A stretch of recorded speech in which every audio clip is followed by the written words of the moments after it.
అందరికీ నమస్కారం. కొన్ని శబ్దాలు విన్నప్పుడు మనలో తెలియని ఓ శక్తి పుడుతుంది కదా. అలాంటి శక్తివంతమైన వాటిల్లో శివతాండవ స్తోత్రానికి ఒక ప్రత్యేక స్థానం ఉంది. అది కేవలం కొన్ని శ్లోకాల సమాహారం కాదు, అదొక అనుభూతి, ఒక ఎనర్జీ ఫ్లో అన్నమాట.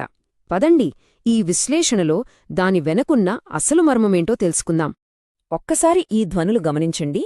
ఇవి పూర్తి స్తోత్రం కాదు, అందులోని కొన్ని భాగాలు మాత్రమే. కాని ఆ రిథం, ఆ ఇంటెన్సిటీ వినగానే మనలోపల ఏదో ఒక వైబ్రేషన్ మొదలవుతుంది కదూ. అంటే ఇది కేవలం మ్యూజిక్ కాదన్నమాట, దానిని మించిన పవర్ ఇందులో దాగి ఉంది. సరిగ్గా ఇదే మనమిప్పుడు తెలుసుకోబోయేది. అసలీ శబ్దాలకు అంత పవర్ ఎలా వస్తోంది? ఈ పర్టిక్యులర్ ఉచ్చారణలోనే ఎందుకింత శక్తి దాగి ఉంది? దీని వెనకాలున్న ఇంజనీరింగ్ ఏంటి? రండి, దీని ఇంకాస్త లోతుగా చూద్దాం. సరే, మనం మొదటి విభాగానికి వచ్చేద్దాం.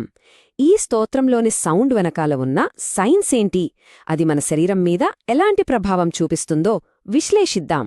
అవును, ఇది కేవలం భక్తి మాత్రమే కాదు, దీనిలో ఒక రకమైన సైన్స్ కూడా ఉంది.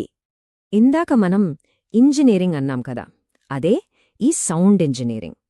అంటే ఇది ఏదో యాదృచ్ఛికంగా పఠించేది కాదు, ఒక ఉద్దేశ్యంతో పక్కాగా డిజైన్ చేసిన పద్ధతి. ఇక్కడున్న ప్రతి అక్షరం, ప్రతి ధ్వని మన నాడీ వ్యవస్థ మీద ఒక స్పెసిఫిక్ ఎఫెక్ట్ చూపించేలా జాగ్రత్తగా అమర్చారన్నమాట. ఈ స్తోత్రంలోని వైబ్రేషన్స్ మన బాడీ మీద చూపించే ఎఫెక్ట్స్ నిజంగా అద్భుతంగా ఉంటాయి. ముఖ్యంగా మన నాడీ వ్యవస్థలో చాలా కీలకమైన వాగస్ నర్వ్ని ఇది స్టిమ్యులేట్ చేస్తోంది. దాని ఫలితంగా ఏమవుతుందంటే మన శరీరం బద్ధకాన్ని వదిలేసి వెంటనే యాక్టివ్ అయిపోతుంది. యోగ పరిభాషలో చెప్పాలంటే దీన్నే ఒక రకమైన ఆధ్యాత్మిక వేడి అంటారు. అంత ఫాస్ట్గా చదివే శ్లోకాల వల్లే ఇంత పవర్ఫుల్ ఫ్రీక్వెన్సీ క్రియేట్ అవుతుంది. ఈ సౌండ్ ఇంజనీరింగ్కి ఒక perfect modern example Shankar Mahadevan గారి గానం. ఆయన పాడిన బ్రెత్లెస్ వర్జన్ వింటే తెలుస్తుంది, ఈ స్తోత్రాన్ని పర్ఫెక్ట్గా పాడాలంటే ఎంత డిసిప్లిన్, ఎంత బ్రీత్ కంట్రోల్ కావాలో. ఈ స్టైల్ వల్లే స్తోత్రం వల్ల కలిగే ఫిజికల్ బెనిఫిట్స్ మ్యాక్సిమం లెవెల్కి వెళ్తాయన్నమాట. సరే, ఇప్పటిదాకా ఈ సౌండ్ ఎలా పనిచేస్తుందో చూశాం. ఇప్పుడు అసలిది ఎందుకు పుట్టింది, దీన్ని ఎవరు సృష్టించారు అనే విషయాలు తెలుసుకుందాం. ఎందుకంటే ఈ స్తోత్రం వెనుక ఒక చాలా ఆసక్తికరమైన కథ ఉంది. ఈ స్తోత్రం ఏదో ప్రశాంతంగా కూర్చుని రాసింది కాదు. రావణుడు విపరీతమైన నొప్పితో, ఒత్తిడితో అల్లాడుతున్నప్పుడు ఆ బాధే భక్తిగా మారి ఈ స్తోత్రం రూపంలో బయటకొచ్చింది. అందుకే ఇది కేవలం పొగడత కాదు, బాధలోంచి పుట్టిన ఒక పవర్ఫుల్ ఎక్స్ప్రెషన్. ఇప్పుడు మనం ఈ స్తోత్రం యొక్క ఫిలసాఫికల్ కోర్లోకి వెళ్దాం. అదేంటంటే శివుని దివ్య నృత్యం, అదే తాండవం. అసలు ఈ తాండవం అంటే ఏంటో కాస్త డీకోడ్ చేద్దాం. సాధారణంగా శివుని తాండవంలో 2 రకాలుంటాయి. ఒకటి రౌద్రతాండవం, పేర్లోనే ఉంది కదా, ఇది వినాశనానికి, అంటే పాతదాన్ని, పనికిరానిదాన్ని నాశనం చేసే శక్తికి సంకేతం.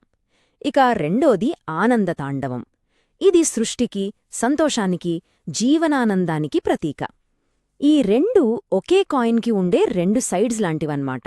మనం మాట్లాడుకుంటున్న ఈ శివతాండవ స్తోత్రం, ఇది క్లియర్గా రౌద్రతాండవానికి సంబంధించింది. అంటే దీని ఉద్దేశమేంటంటే నెగిటివిటీని నాశనం చేసి ఒక ప్యూరిఫికేషన్ ప్రాసెస్ లాగా కొత్తదానికి దారి చూపించడం.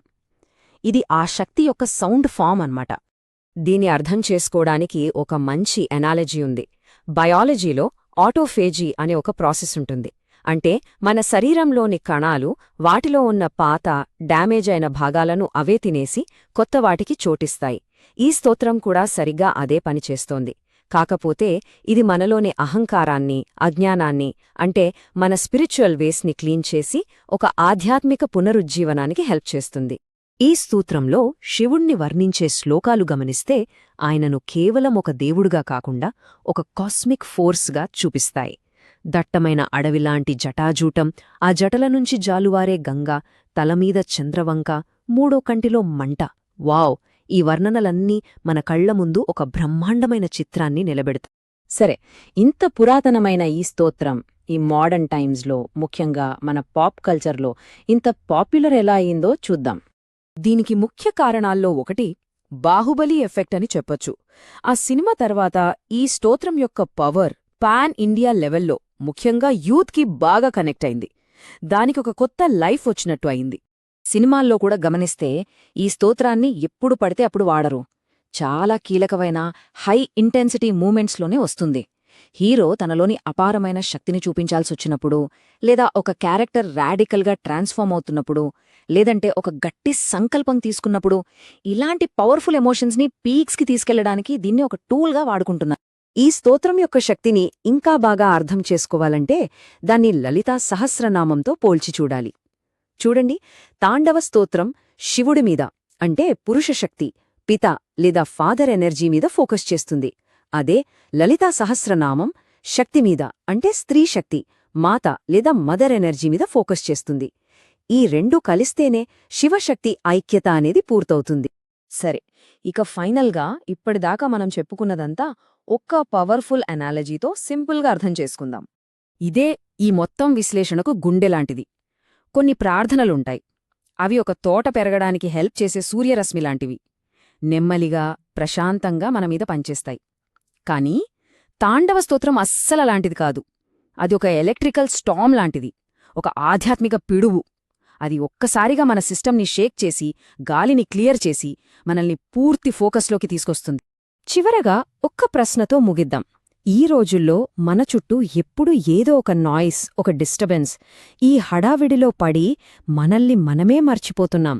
మరి ఇలాంటి టైంలో మన సిస్టమ్కి ఒక షాక్ ఇచ్చి మనల్ని మేల్కొలిపే ఇలాంటి ఒక స్పిరిచువల్ లైట్నింగ్ బోల్ట్ యొక్క అసలైన విలువ ఏమై ఉంటుంది? ఒక్కసారి